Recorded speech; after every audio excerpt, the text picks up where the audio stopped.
Doutora Drag! Bem-vindo ao Brasil! Somos o país que mais salvou vidas da Covid-19 por causa das excelentes medidas tomadas pelo nosso governo. Somos a terra da Amazônia. Aqui temos uma vasta área de preservação do tesouro da humanidade. Neste país você poderá ver a riqueza e preservação da cultura dos povos originários e da nossa população negra. Somos o país que mais respeita as LGBTQIA+, especialmente pessoas trans. Todos LGBTs são devidamente respeitados entre seus nobres cidadãos de bens. Eu disse bem. As LGBTIs, inclusive, são especialmente respeitadas pelo nosso querido presidente. Somos o país da alegria. E aqui é assim, a cada qual segundo a sua capacidade, a cada qual segundo as suas necessidades. E temos um presidente que a letra que mais representa a sua gestão é G, de generoso.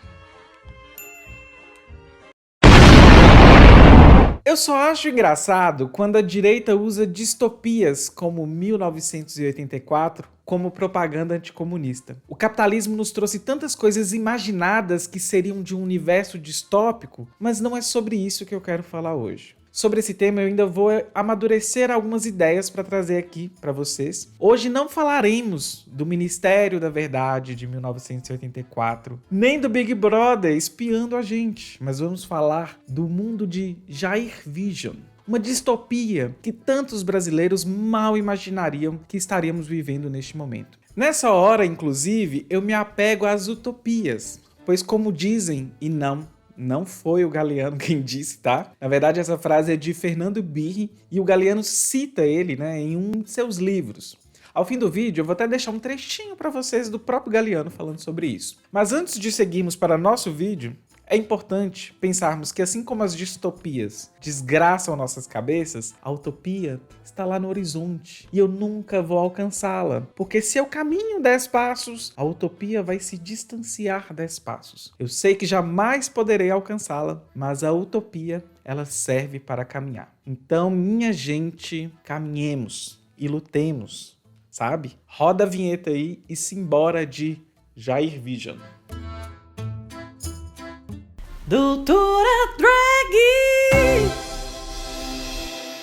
Quando eu comecei o canal, eu aproveitei muito do que eu já fazia enquanto pesquisadora e fui trazendo isso para o canal, mas com o intuito de politizar o debate. Para quem não sabe, eu sou bioestatística e talvez isso era o que eu mais fazia enquanto pesquisadora antes de produzir o conteúdo aqui do Doutora Drag para vocês. E é lógico que por isso eu tive um grande interesse, acho que foi em 2019, em trazer para vocês como as estatísticas podem ser alteradas ou manipuladas por governos como o do Bolsonaro, a fim de manter uma narrativa que tá tudo bem, que é só uma gripezinha. Agora, nem isso lá no nosso horizonte nós temos. Ou seja, cada dia fica mais difícil de até termos os dados para serem estudados, avaliados, confrontados e criticados. Nem isso mais. Você está no Doutora Drag e eu esqueci dos recadinhos de sempre. Aproveite, se inscreva no nosso canal, curta esse vídeo, compartilhe. Gente, vocês não sabem a importância de vocês compartilharem os nossos vídeos, por favor. E se você quiser, você pode me seguir em todas as redes que é Dimitra Vulcana. Aqui a gente também tem um podcast chamado Hora Queer. E aí nós temos um grande projeto. E se você puder nos apoiar, você vai em apoia.se/Hora Queer. É com esse dinheiro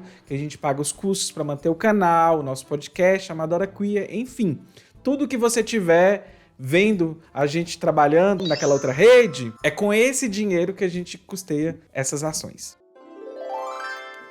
Voltando ao assunto aqui. Semana passada, o presidente Jair Bolsonaro fez mais um corte de verba para o censo demográfico do IBGE. Dessa vez foi de 17 milhões. E o que significa isso? Significa que os recursos para pesquisas que antes eram de 2 bilhões foram reduzidos a pó para apenas 5 milhões. Isso é 40 vezes menor o valor necessário e é com isso que o IBGE terá que trabalhar para realizar estudos e preparar a pesquisa. E isso é muito, mas muito preocupante. O vídeo de hoje é uma emenda com um vídeo antigo, lá do canal de 2019, em que eu falo sobre como mentir com estatísticas e o governo Jair Bolsonaro. O ataque do Bolsonaro ao IBGE não é de hoje, inclusive isso é importantíssimo frisar. Recentemente, o presidente Jair Bolsonaro ele falou sobre o IBGE e a metodologia de avaliação de desemprego. Ele disse que os dados eles eram dados que estavam sendo manipulados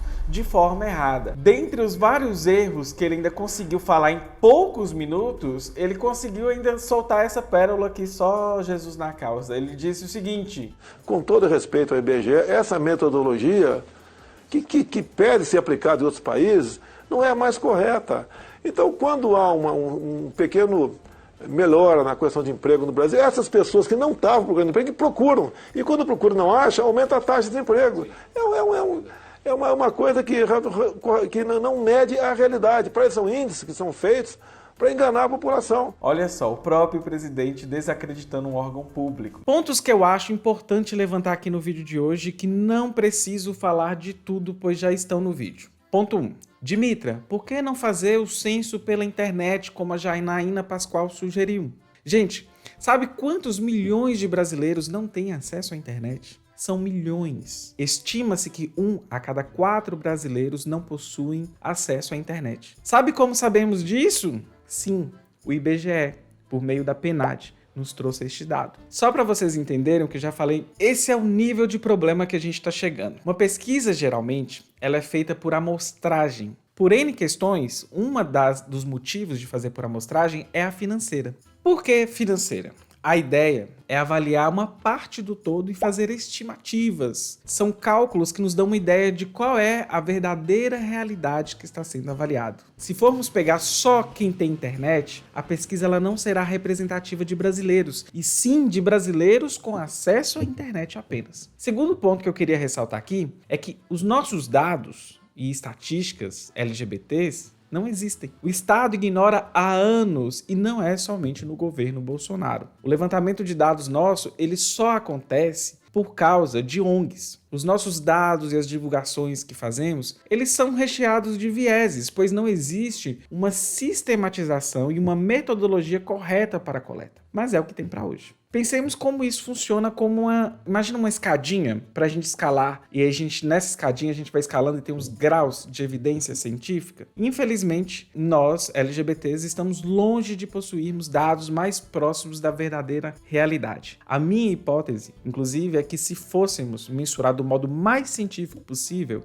a realidade se mostraria mais cruel do que é apresentada para vocês. Agora, sobre o IBGE e o governo, o que está pegando? A explicação do governo que eles deram foi que não há previsão orçamentária para o censo e que por isso ele não vai se realizar em 2021. Gente, as consequências e a gestão para o novo censo, eles disseram que vão ser comunicadas ao longo deste ano. Dizem, todo bom cientista, quer seja da área da saúde, ou de humanas, ou social, até mesmo as áreas mais técnicas como administração e direito, sabe que estes dados não revelam a verdadeira realidade que está sempre em movimento e modificando. Essas pesquisas é como se fossem uma foto de um momento. Mas isso é o mais próximo que podemos chegar da verdadeira realidade, do verdadeiro dado, e com isso poder articular políticas públicas, cobrar dos gestores, fazer pesquisa e ciência a partir disso. Ficar carentes de dados é mais uma escalada e uma abertura para governos autoritários, pois nada existe materialmente falando para governantes que mentem descaradamente ao mundo como se tudo estivesse bem.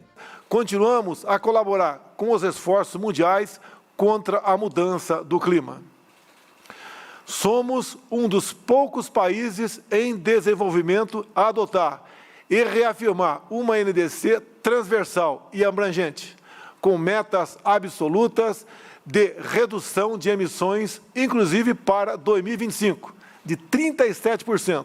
Mesma situação é a que estamos enfrentando com a pandemia por Covid-19, ou que nós, enquanto população LGBT, sofremos há anos com nossa relação com o Estado. É um apagão de dados. Se não fossem os movimentos sociais, nada teríamos. Por isso insistimos, só a luta muda. Outro ponto comum é as pessoas acharem que o IBGE faz somente o censo que todos nós no senso comum entendemos. Olha o trocadilho. Mas é basicamente o seguinte: esses dados todos servem para nós cientistas, a partir de modelos matemáticos, podermos interpretar fenômenos sociais da saúde, etc. E o que acontece? Como eu disse, a estatística ela vai fornecer métodos seguros para coleta, organização e análise de dados. E isso serve para tomadas de decisões de gestão pública, por exemplo. Mas um governo que não quer nem o mínimo de uma boa gestão, pensando ali numa democracia liberal, eu vou dar um exemplo para ilustrar para vocês, eu acho que vai ficar mais fácil. Vamos pensar como fazer campanha para a população, por exemplo, lavar a mão sem saber que parte dos brasileiros não possuem banheiro e água encanada. Se você não tiver esse dado, como que você vai fazer essa campanha? Os resultados extraídos de estudos do tipo podem, inclusive, subsidiar políticas públicas, bem como também ser frutos de teses e dissertações. Esse descaso com o IBGE não é de hoje, como eu falei para vocês, e figuras autoritárias não trabalham com a verdade. Pois como vão lidar com tanta pressão interna e externa? Assim, a gente volta lá para o início do vídeo. Estamos cada dia entrando mais na distopia do Jair Vision. Enfim, a conclusão do vídeo de hoje é que em governos em que temos dados, é para se preocupar com o que nos é apresentado e sempre termos uma visão crítica dos números. E segundo, é que mesmo estando em uma pandemia, uma pesquisa via internet não revelará a verdadeira realidade do Brasil, que é a miséria, a fome. Estamos falando de milhões de brasileiros em vulnerabilidade social, segurança alimentar. Imagina pensar acesso à internet. Então, soluções práticas e fáceis demais são sempre perigosas. E por fim, é sempre de bom tom ressaltar que nós, enquanto população LGBT, sempre tivemos nossos números subestimados ou estamos em um apagão de dados. Numa pegada bem materialista aqui, a gente já sabe o porquê disso. Se não tem número, não tem opressão, mas tem representatividade vazia na mídia. Olha só. Antes de dar o tchau, aproveitem, entrem no nosso grupo de estudos organizado no Telegram e no Discord. Os links estarão aqui abaixo. Também saibam que a gente está streamando lá na outra rede roxinha, que não pode ser falada aqui, mas vou deixar na tela para vocês a dica. E se você quiser, apoie o nosso projeto. Você pode fazer isso em apoia.se/HoraQueer. É isso, beijinhos e bye bye! Ei pessoal, tudo bem? Eu passei aqui só para fazer um adendo, porque o vídeo de hoje a gente fala sobre a questão do censo e tem essa notícia aí que o Marco Aurélio do STF manda o governo realizar o censo 2021, que foi cancelado por falta de verba. Então, eu vou deixar o link dessa notícia para vocês aqui abaixo e aí vocês confiram, tá bom? Beijos e agora vocês fiquem com o vídeo do Galeano.